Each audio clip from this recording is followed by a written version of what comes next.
दोस्तों नमस्कार, स्वागत है आप सभी का इस चैनल पे। दोस्तों सभी बीएमसी कर्मचारियों के लिए बहुत ही बड़ी खबर, बहुत ही इम्पोर्टेंट सर्कुलर यहाँ पे आ चुका है सभी बीएमसी कर्मचारियों के लिए।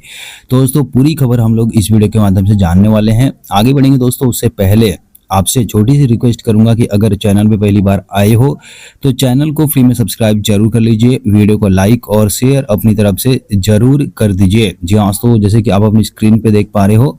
कि यहाँ पे एक इम्पॉर्टेंट सर्कुलर बीएमसी की तरफ से अगस्त 2024 में जारी किया गया है। एक्चुअली क्या है कि दोस्तों यहाँ पे कहा गया है कि 1 नवंबर 2019 से सभी रिटायरमेंट बेनिफिट जैसे कि पीएफ का पैसा, ग्रेजुएटी, कम्यूटेशन, ईएल एचपीएल का हिसाब किताब, पेंशन का कैलकुलेशन एचआर के अनुसार किया जा रहा है और एचआर के माध्यम से ही सभी दावों का भुगतान कर्मचारी को किया जाता है। इसके साथ साथ इसमें कहा गया है कि अप्रैल 2024 से एक बड़ा डिसीजन लिया गया, जिसके तहत अप्रैल 2024 या उसके बाद से जो कर्मचारी रिटायर हो रहे हैं या होने वाले हैं तो उनको पीएफ का पैसा तुरंत मिल जाएगा, उनके खाते में तुरंत जमा कर दिया जाएगा। कर्मचारी जिस महीने रिटायर हो रहे हैं उसी महीने की पेमेंट के साथ पीएफ का पैसा उनके खाते में जमा कर दिया जाएगा। वहीं पे कर्मचारी जिस महीने रिटायर होंगे उसके अगले महीने से उनकी पेंशन भी शुरू हो जाएगी और बाकी का हिसाब किताब तय समय पर उनको मिल जाएगा।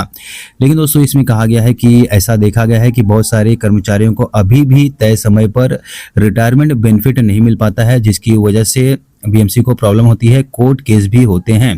तो यहाँ पे उसके कारण बताए गए हैं कि किस कंडीशन में रिटायरमेंट बेनिफिट का यानी कि उनका हिसाब किताब नहीं मिल पाता है या उसमें मिलने में देरी होती है। जैसे इसमें बताया गया है कि ऐसी कंडीशन में रिटायरमेंट बेनिफिट मिलने में देरी होती है, जैसे कि छठवां वेतन आयोग की फाइल का क्लियर ना होना, सैप सिस्टम में एएनएम क्लियर ना होना या उनकी छुट्टियां मेंटेन नहीं हुई है, तो उसकी वजह से भी उनकी रिटायरमेंट बेनिफिट मिलने में देरी हो सकती है। इसके साथ साथ तीसरा रीजन बताया गया है कि कर्मचारी की कुछ वसूली बाकी है, जिसकी वजह से रिटायरमेंट बेनिफिट यानी कि उनका हिसाब किताब मिलने में देरी होती है। तो ऐसी कंडीशन में अभी तक क्या होता था कि अगर कर्मचारी का कुछ प्रॉब्लम है, जैसे कि छठवें वेतन आयोग की फाइल क्लियर नहीं है या एएनएम क्लियर नहीं है, तो सभी के सभी बेनिफिट यानी कि उनका हिसाब किताब रोक दिया जाता था, कुछ भी उनको नहीं मिलता था जब तक कि ये सभी क्लियर नहीं हो जाते थे। यानी कि दोस्तों ये सभी क्लियर होने के बाद ही उनको सभी रिटायरमेंट बेनिफिट यानी कि हिसाब किताब उनको दिया जाता था। लेकिन दोस्तों अब इस सर्कुलर के माध्यम से बताया गया है कि अब कर्मचारी को सभी के सभी लाभ तय समय पर दिए जाएंगे। जितने भी रिटायरमेंट बेनिफिट है, जिनका जितना भी उनका हिसाब किताब है, सब उनको दे दिया जाएगा। केवल ईएल और एचपीएल का जो पैसा है, हिसाब किताब है, वो रोका जाएगा जब तक कि छठवें वेतन आयोग की फाइल या एएनएम क्लियर नहीं हो जाती है, तब तक उनका ईएल एचपीएल का हिसाब किताब रोका जाएगा। क्योंकि छठवें वेतन आयोग में अगर कुछ वसूली बाकी है तो उनका जो वसूली होगी वो ईएल एचपीएल के पैसे से वसूली की जाएगी,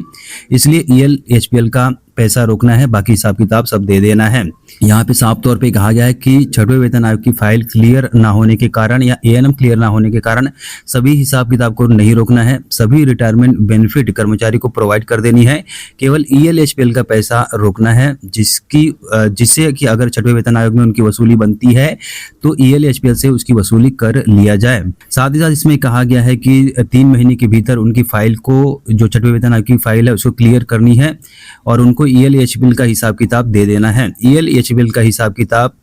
3 महीने से ज़्यादा नहीं रोकना है। तो आई होप दोस्तों ये आपको समझ में आया होगा, तो इस वीडियो को लाइक और शेयर अपनी तरफ से जरूर कर दीजिए।